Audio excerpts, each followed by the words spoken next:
AP జీఎస్డీపీపై ముఖ్యమంత్రి చంద్రబాబు గిమ్మిక్కులతో ప్రజలను మోసం చేసేందుకు ప్రయత్నిస్తున్నారని శాసనమండలి ప్రతిపక్ష నేత బొత్స సత్యనారాయణ మండిపడ్డారు. విశాఖపట్నం క్యాంపు కార్యాలయంలో మీడియాతో మాట్లాడుతూ దేశంలోనే ఆంధ్రప్రదేశ్ జీఎస్డీపీలో 2వ స్థానంలో ఉందని సీఎంగా చంద్రబాబు గొప్పగా ప్రకటించుకోవడం ఆశ్చర్యం కలిగిస్తోందని అన్నారు. షేర్ చేసుకుని మీ ద్వారా రాష్ట్ర ప్రజానీకానికి వాస్తవాలు చెప్తామనే ఉద్దేశంతో ఈ సమావేశం ఏర్పాటు చేశాం. నేను రోజున గౌరవ ముఖ్యమంత్రి గారు, మన రాష్ట్ర ముఖ్యమంత్రి గారు అక్షవేదికగా ఈ రాష్ట్రం తాలూకా వృద్ధి రేటు జిఎస్డిపి 8.21% ఉంది అని చెప్పని అది ఒక ఆర్గనైజేషన్ కోట్ చేశారు. వారు చెప్పారు అని ఢిల్లీలో ఉన్న union ministry of statistics and programme implementation, ministry of statistics and programme implementation వారు చెప్పినట్టుగా మీరు వచ్చి నిర్ణయిస్తూ అది 2 ప్రధానమైన పత్రికలు, ఒకటి ఈనాడు, 2 ఆంధ్రజ్యోతి బ్యానర్ ఐటెంలో 2 వేశారు. నా ఒక విషయం ఏంటంటే,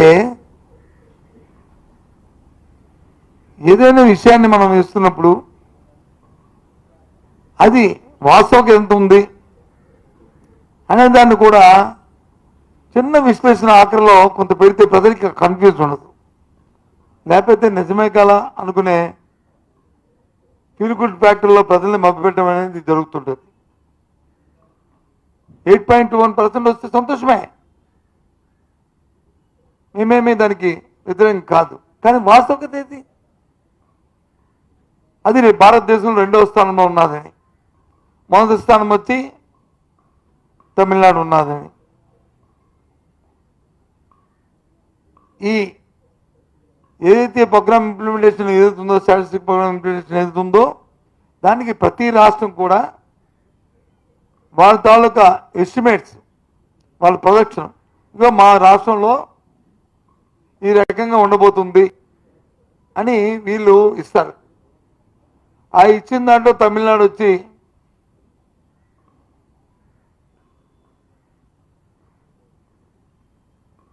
9.69% వాళ్ళు ప్రొజెక్షన్ ఇచ్చారు. అలాగే ఆంధ్రప్రదేశ్ వచ్చి 8.21% ఇచ్చింది. అలాగే పుదుచ్చేరి వచ్చి 7.96% ఇచ్చారు. అలాగే అస్సాం వచ్చి 7.9% ఇచ్చారు. అలాగే రాజస్థాన్ వచ్చి 7.82% ఇచ్చారు. అలాగే ఒక రాష్ట్రం పంజాబ్ వచ్చి 5.95%, అలాగే ఒక రాష్ట్రం ఇచ్చింది. ఇంకా కొన్ని రాష్ట్రాలు యూపీ, కేరళ, బీహార్, గుజరాత్, ఢిల్లీ, ఈ రాష్ట్రాలు ఇవ్వలేదు ఇంకా వాళ్ళ ఎస్టిమేట్స్. అంటే ఏంటి? మనం చెప్పిన లెక్కలది, మన రాష్ట్ర ప్రభుత్వం వీళ్ళు ఇస్తున్న వీళ్ళు ఎస్టిమేట్ ఈ రకంగా ఉండబోతుంది అనేది, దాన్ని ఏ రకంగా సృష్టించాయి? భారతదేశంలో 2వ స్థానంలో ఉన్నదని, ఉండాలని భారతదేశ ఆంధ్ర రాష్ట్ర పౌరుడిగా నేను కోరుకుంటాను. కానీ వాస్తవికత ఏది? ఎగ్జాంపుల్ తమిళనాడు తీసుకుందాం.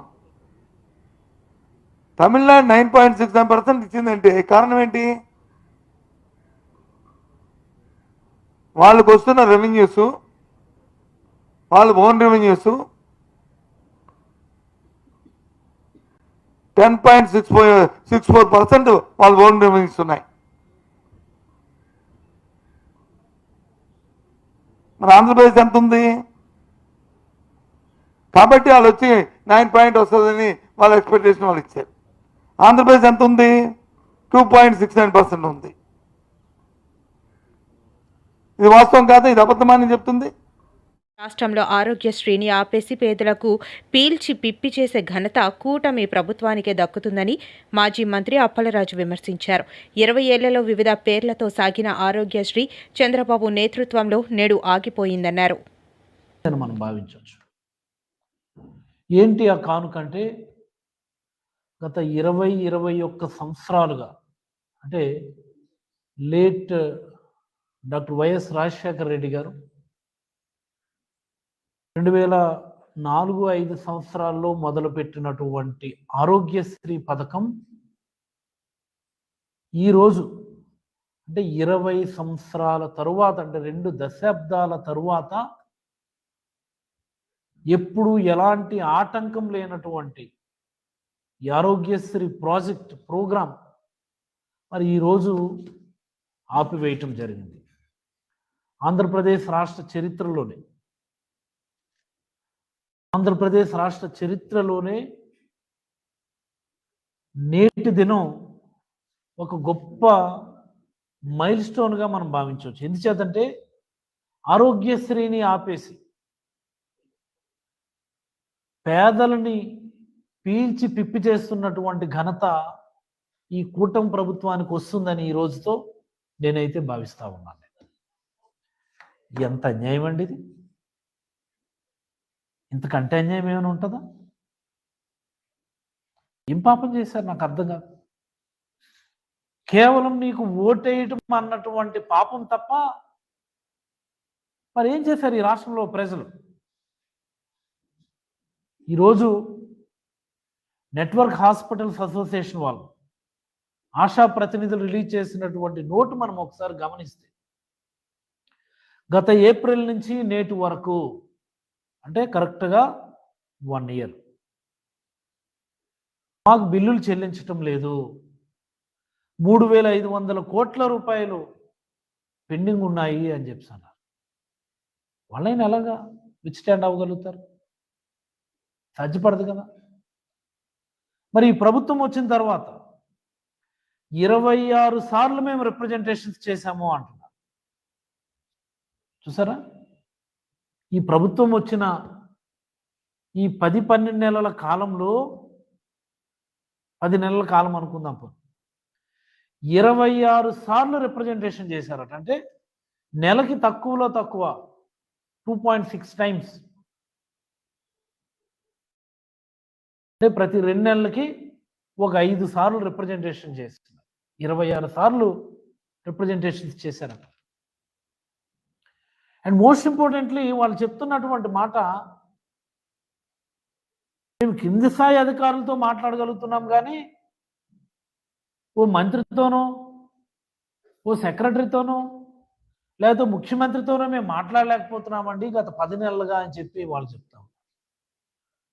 అంతకంటే దౌర్భాగ్యం ఉంటుందా? ఇంతకంటే దౌర్భాగ్యం ఉంటుందా అని నేను అడుగుతున్నాను.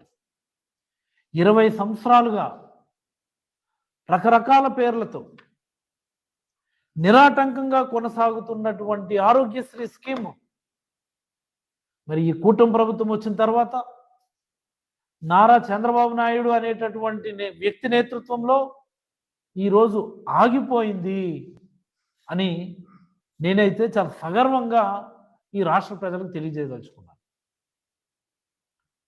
ఈ ఆగిపోవడానికి కారణం కూడా ఒకే ఒకటి, కేవలం చంద్రబాబు నాయుడు గారికి ఓటేసిన పాపానికి ఇది మనకి కావలసినటువంటి శిక్షను కూడా. కూటమి ప్రభుత్వం రాష్ట్రాన్ని మధ్యాంధ్రప్రదేశ్గా మార్చేసిందని మాజీ మంత్రి పేర్ని నాని ఆగ్రహం వ్యక్తం చేశారు. తాడేపల్లి వైఎస్ఆర్సీపీ కేంద్ర కార్యాలయంలో మీడియాతో మాట్లాడుతూ పచ్చ చొక్కాలకు జేబులు నింపే కార్యక్రమంగా కూటమి ప్రభుత్వం మద్యం పాలసీని అమలు చేస్తోందని మండిపడ్డారు. చివరి 2 సంవత్సరాలు అయితే మాత్రం వారిద్దరూ కూడా చంద్రబాబు నాయుడు గారు, పవన్ కళ్యాణ్ గారు, అలాగే చంద్రబాబు నాయుడు గారి కుమారుడు లోకేష్ నాయుడు గారు వాళ్ళ బూటకపు ఆరోపణలతో విపరీతమైనటువంటి తప్పుడు ప్రచారం చేయడం జరిగింది. మా ప్రభుత్వం మీద విషం చిమ్మినటువంటి ఈ కూటమి నాయకులు చంద్రబాబు నాయుడు గారు, పవన్ కళ్యాణ్ గారు, అలాగే లోకేష్ నాయుడు గారు గడిచిన 10 నెలలుగా వారి ప్రభుత్వం ఏర్పాటు చేసుకున్నటువంటి 10 నెలలుగా అదే మద్యాన్ని గ్రామాలలోని పచ్చ చొక్కా నాయకుల మొదలు ఎమ్మెల్యేలు, మంత్రులు, ప్రభుత్వ అధినేతలు నీతి గాని లజ్జ గాని ఈషన్ మాత్రం లేకుండా మద్యాన్ని పాడికొండలాగా మార్చుకున్నటువంటి పరిస్థితులు ఇవాళ మనందరం చూస్తున్నాం. వైఎస్ఆర్ కాంగ్రెస్ పార్టీ ప్రభుత్వం ఉన్నటువంటి చివరి సంవత్సరంలో మరీ నీచంగా వైఎస్ఆర్ కాంగ్రెస్ పార్టీ ప్రభుత్వమే కల్తీ మద్యాన్ని వినియోగదారులకి అమ్ముతుందని చంద్రబాబు నాయుడు గారు, పవన్ కళ్యాణ్ గారు, లోకేష్ గారు పచ్చ ఛానళ్లు, పచ్చ పత్రికలు పెద్ద ఎత్తున తప్పుడు ప్రచారం చేసిన సంగతి మనందరం కూడా ఇంకా మర్చిపోలేదు. మరి నిజంగానే వారు చెప్పిన మాటలు లేదా వారు చేసినటువంటి విషపు ప్రచారమే నిజమైతే వైఎస్ఆర్ కాంగ్రెస్ పార్టీ ప్రభుత్వం దిగిపోయేపటికి జూన్ మాసానికి అంటే అప్పటికే అంటే చంద్రబాబు నాయుడు గారు, పవన్ కళ్యాణ్ గారు అధికారం అంటే పొంది అధికారాన్ని చేజిక్కించుకున్న తర్వాత అప్పటికే రాష్ట్ర వ్యాప్తంగా ఉన్నటువంటి మద్యం గోడౌన్లలో అంటే స్టాక్ యార్డుల్లో ఉన్నటువంటి మరి మద్యాన్ని అంటే మీరేమో తప్పుడు ప్రచారం చేస్తారు, విష ప్రచారం చేస్తారు, మేము కల్తీ మద్యం అమ్మామని చెప్పని. మరి అదే కల్తీ మద్యాన్ని అదే మా ప్రభుత్వంలో ఉంచినటువంటి నిల్వల్ని మీరెందుకు అమ్ముకున్నారు? మీరెందుకు వినియోగదారులకి లేదా మద్యం వినియోగదారులందరికీ దాన్ని ఎందుకు అమ్మారు? అమ్మకూడదు కదా. మరి ఏం చేయాలి? శాంపిల్ తీశారా? ల్యాబ్కు పంపించారా? టెస్టులు చేశారా? ఇది కూడా లడ్డూ కథేనా? తిరుపతి లడ్డూ కథేనా? అంతే కదా. 14 లక్షల అప్పులు ఎలాగో, తిరుపతి లడ్డూలో పంది కొవ్వు ఎలాగో, ఈ మద్యం అంటే కల్తీ మద్యాన్ని వైఎస్ఆర్ కాంగ్రెస్ పార్టీ ప్రభుత్వం వినియోగదారులకి అమ్మింది అనేది కూడా అంతే సత్యం అనేది వాస్తవమే కదా. మీరేదైతే బూటకు మాటలు, తప్పుడు ప్రచారం అధికారం లేనప్పుడు చేశారు, అధికారం పొందిన తర్వాత కూడా పలు విషయాల్లో చేస్తున్నారు, ప్రజలు గమనిస్తున్నారు కదా. మరి నిజంగానే ఆ మద్యం గనక తప్పుడు మద్యం అయితే మీరు దీన్ని ఎలా అమ్మారు? అమ్మిన వాళ్ళందరూ, తాగిన వాళ్ళందరూ బాగానే ఉన్నారు కదా. ఆడబిడ్డల జోలికి వస్తే తాట తీస్తామన్న డిప్యూటీ సీఎం పవన్ కళ్యాణ్ ఎక్కడ ఉన్నారని వైఎస్ఆర్సీపీ ఎమ్మెల్సీ వరదు కళ్యాణి ప్రశ్నించారు. మధురవాడ ప్రేమోన్మాది కేసులో బాధితులను చూస్తే రాష్ట్రంలో శాంతి భద్రతలు ఉన్నాయా అన్న అనుమానం కలుగుతుందని అన్నారు. విశాఖ మధురవాడ స్వయం కృషి నగర్లో ప్రేమోన్మాది దాడిలో తీవ్రంగా గాయపడిన బాధితురాలి వైఎస్ఆర్సీపీ నేతలు పరామర్శించారు. సీఎం గారేమో శ్రద్ధాంజలి ఘటించారట. ఎవరికి కావాలి శ్రద్ధాంజలి? ఆమె బ్రతుకున్నప్పుడు వైద్యం ఏ విధంగా అందుతుంది అని ఒక్క ఎంక్వైరీ చేశారా?